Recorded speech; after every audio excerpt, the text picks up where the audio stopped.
you can go ahead and practice your religion. This has nothing to do with you practicing your religion. If this is a civil rights issue, and if us not doing weddings for homosexuals or not hiring homosexuals becomes violating civil rights, then it is not conceivable that the church will be unharmed by this.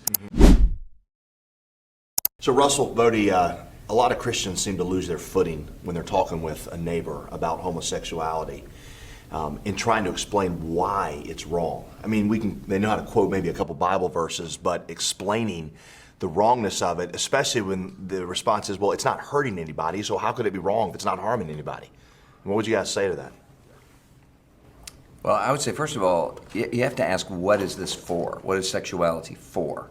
And so if we believe that God designed this, then that means that there's a purpose to it. And the complementarity of a man and a woman in a marriage relationship, fidelity, one flesh, that stands behind the whole reason for the design of sexuality. It's not just an individual matter. It's something that has to do with binding those two together in connection with future generations and with the generations that have come before. So it's kind of a big picture discussion about why do we even have sex? Well, what's the purpose here? And I think the other problem is what a lot of our gay and lesbian neighbors assume is that we have marriage and we're wanting to restrict this marriage and we're not wanting them to have it. So we're wanting to keep something to ourselves.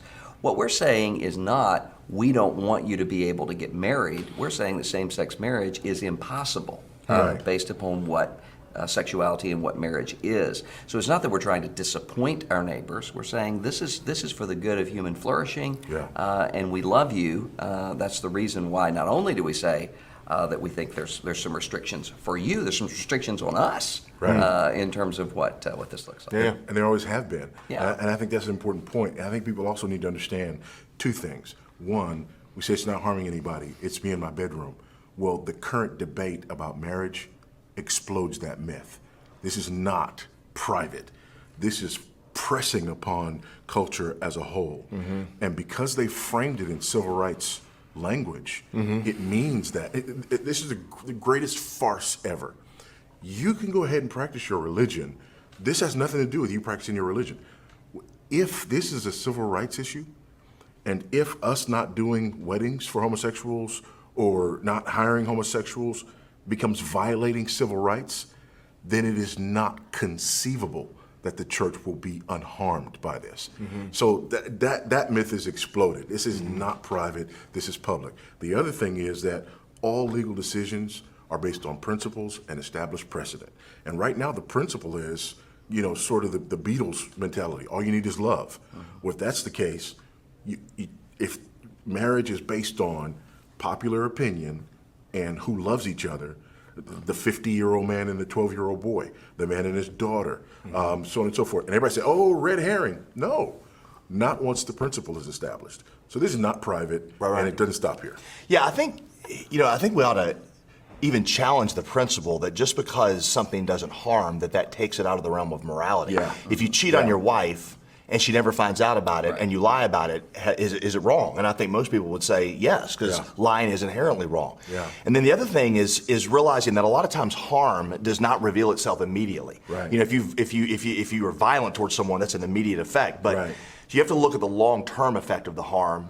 And for as long as there's been human history, you mentioned this, Voddie, that the sanctuary into which families have been brought forward has been a monogamous relationship between two opposite genders where they learn to love the other, and that is what the Creator called marriage.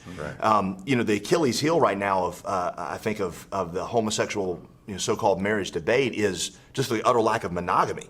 That's something that's not really in that. And so once you start tearing down the otherness of marriage, the sanctuary of monogamy, that lifelong faithfulness into which a family arises, the harmful effect may not be demonstrably immediate, but I think you'll see it. And I think a lot of surveys start to bear that out. Well, one of the things I think that we need to recognize is that the language that's being used here is language that we have already surrendered to. Yes. One of the reasons why this is such a confusing thing for for a lot of evangelical teenagers is because we have been talking as though marriage is an individual matter between two people. Our wedding ceremonies, couples are writing their own vows. Right. They're dictating the terms, and this is our big day where Preach we're it, brother. celebrating our love. And that's not what marriage is in a Christian context. Yeah. And so even when for a long time you've had in Christian churches couples who are newly married, and the people are coming by and saying, now make sure that you wait a long time before you have children so that you're able to enjoy one another. Right. As though you can't enjoy one another Right. raising up children together. Well, you're already surrendering to the terms that the rest of the culture says, well, if that's what marriage is celebrating a relationship between two people. We have a relationship. Why shouldn't we do this? So I think we've got to back up and reclaim in our own churches a longer, bigger definition of what marriage is and start grounding that back in Ephesians 5 rather than the ways that we've accommodated. So maybe related to this, what role does the church have right now in speaking about this issue? I mean, there's some who say this discussion's lost. We just need to let the world be the world and we'll just focus on the church. I mean, You know, the fact of the matter is we're in this world, although we're not of this world. The fact of the matter is the church is the pillar and the ground of truth. And we don't take the truth and hide it under a bushel. That's not the church. We don't live these completely separate, sort of bifurcated lives. That we are the light of the world. We are the salt that preserves. And so it's just completely, it's inconceivable that we would not speak to this issue. I had a pastor tell me not long ago, he said, why don't we just say, let's allow everybody to redefine marriage on the outside, and we'll just maintain Christian marriage on the inside of the church. And I said, well, we tried that with the divorce culture.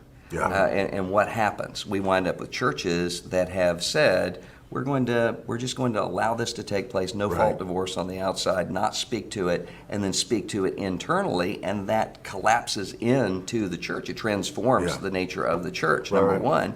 Number two, it's not loving to neighbor. We have an accountability to one another. Divorce hurts kids, hurts families, hurts the entire social fabric. So does the expanding out of marriage to where marriage doesn't mean anything anymore. Right. I mean, there's a reason why the state is involved in marriage in the first place.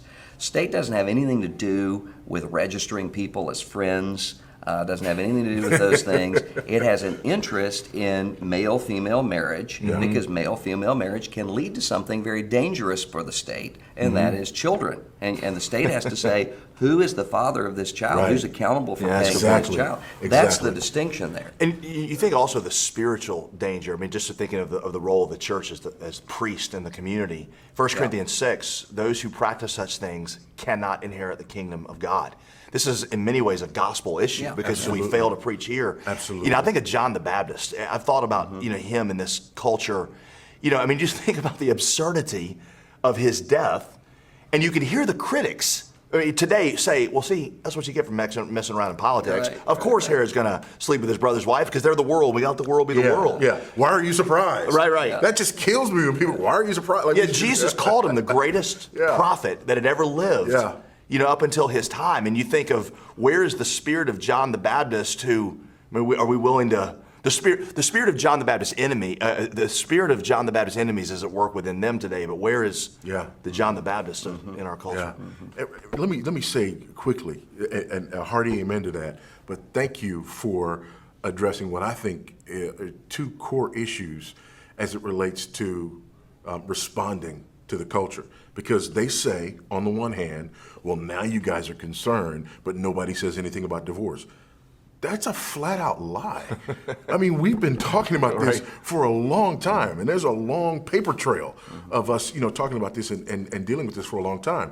And the second thing is Christians, and both of you have hit on this, Christians either saying, well, why are you surprised? That's them, this is us. Or saying, well, the state has no business and no place in marriage.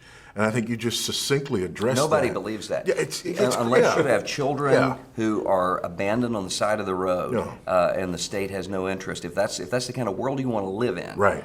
Then that's the case. But that's not the world anyone wants to live in. I mean, not even the Roman Empire was that bad off. Right. And so we have to have the state coming in, Right. even just at the level of adjudicating between people. What Right. Solomon had to do, Right. or who Right. who do these babies belong A to? woman who's abandoned. Yeah, What do exactly. we do? Somebody's responsible when a woman's abandoned. And that becomes a judicial issue there. And I think what people are trying to say is the state doesn't have the authority to define marriage. And That's exactly right. and I'll go there, Yeah. but they have to acknowledge what the definition recognize is. That's a good point. Yeah. This is a discussion that needs to happen. It's probably going to need to happen a lot more on local church levels, as people have got to get aware of why this is wrong and what it is. So I appreciate the wisdom you gentlemen share. Thank you.